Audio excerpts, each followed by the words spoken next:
Hola, me llamo Sebastián Jiménez. Antes que nada, aclaro que yo no soy un youtuber.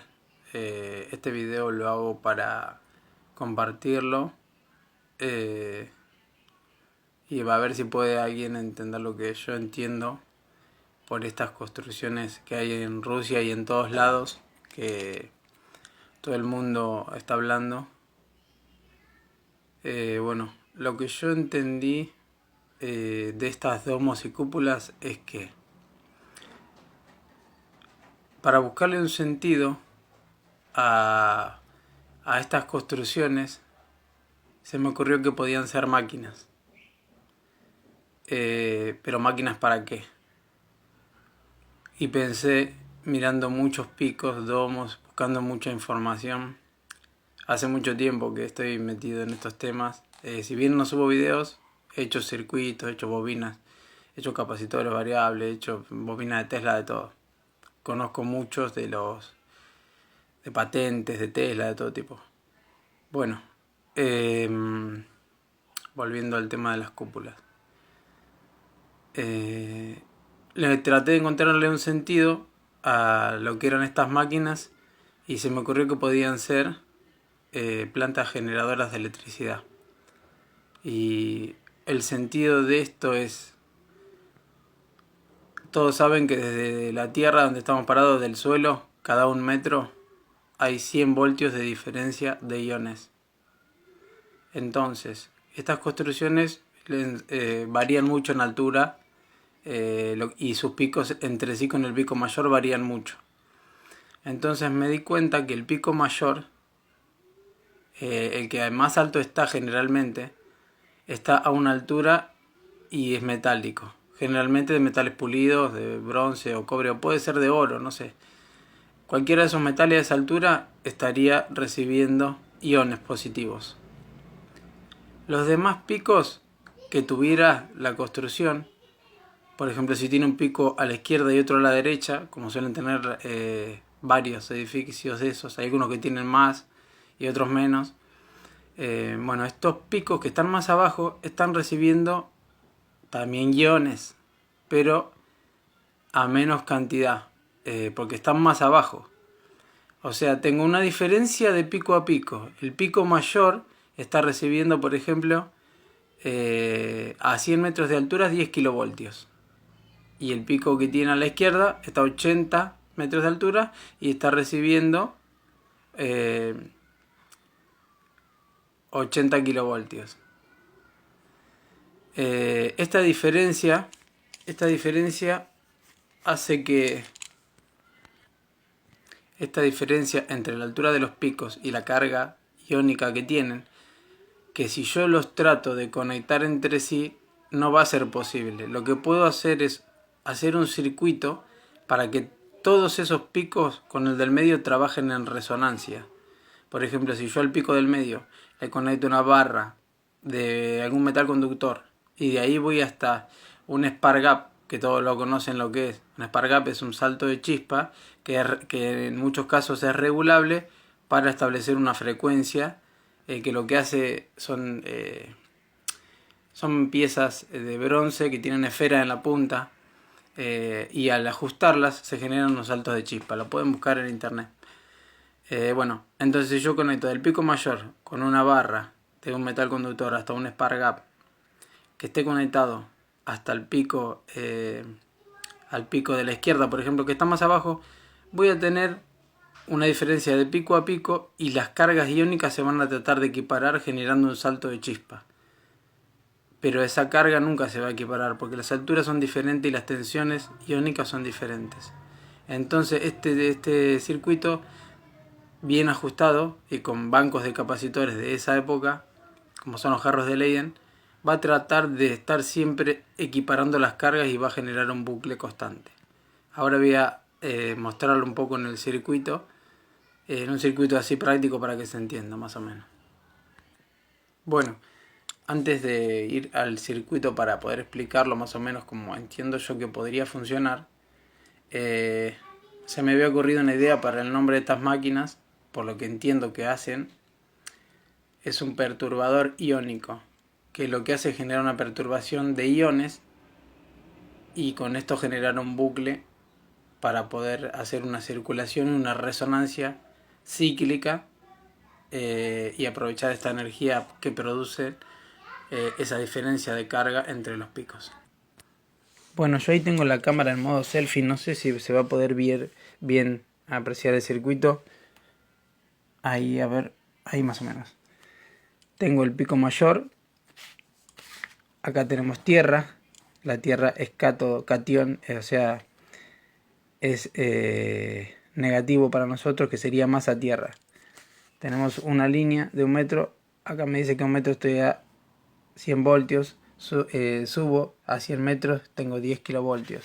Eso está comprobado. Entonces este pico, que sería el pico mayor, está recibiendo iones. Va a llegar a un punto que se va a cargar de iones, se va a saturar, igual que este. Este que está más abajo está recibiendo carga iónica de la atmósfera, o sea, de la ionosfera, perdón. Este pico va a estar a 10 kilovoltios y este va a estar a 80 kilovoltios. 100 kilo. 10 kilovoltios, por ejemplo, y este va a estar a 7 kilovoltios. Entonces, como estos picos no están a la misma altura, si yo con una barra, por ejemplo, de un conductor, trato de conectar a este pico a través de un spark gap regulable, esta carga iónica va a tratar de prestarle o de pasarle iones para estabilizar las cargas. Se va a generar una chispa acá. Esta chispa, como dije antes, es regulable. Pero como la carga está a diferentes alturas y recibe diferentes voltajes, no se va a estabilizar. Entonces, si a eso yo tengo el otro pico a la misma altura que te está recibiendo iones a 7 kilovoltios, ¿qué es lo que va a pasar? Esto lo vamos a poner a conectar para acá con un spark gap de nuevo. Y va a pasar lo mismo. Por supuesto, esto hay que ponerlo en resonancia. Y esto le ponemos una antena.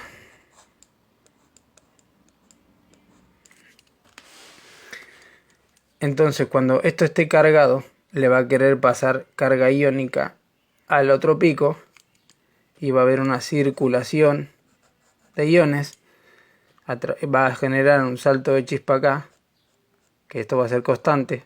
Va a estar prendido esto, haciendo una frecuencia alta. Va a generar un movimiento de iones. Y si yo a esto le pongo un banco de capacitores, como es el jarro de Leyden, lo que voy a provocar es que por acá salga una frecuencia de radio, ya que es altísima la frecuencia, que va a estar cargado de iones. Radio iones. Va a generar radiónica.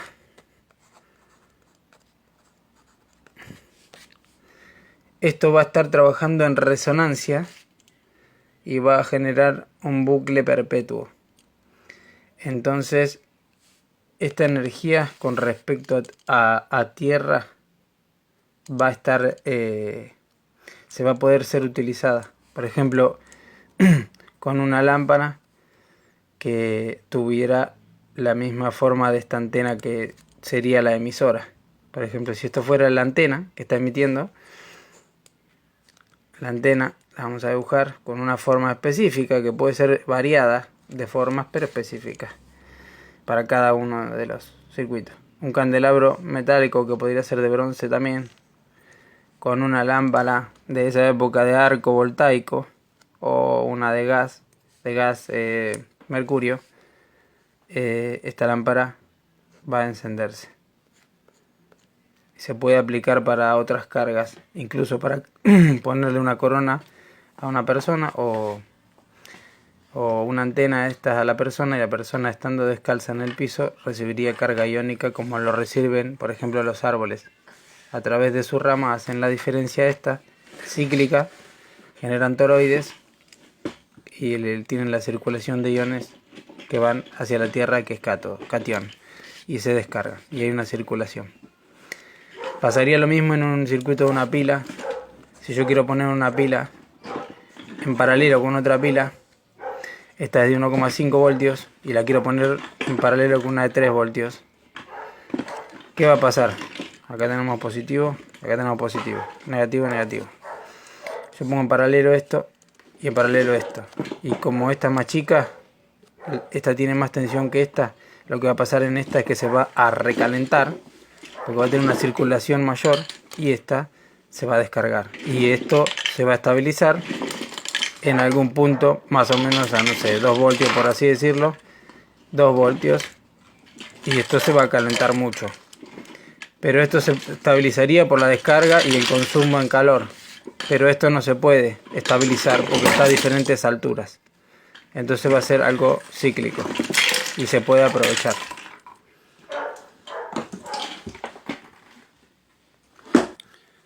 Por supuesto, este circuito tiene varias variables para ajustarlo para que quede en resonancia, pero podía generar una transmisión de radiónica constante con este tipo de circuitos.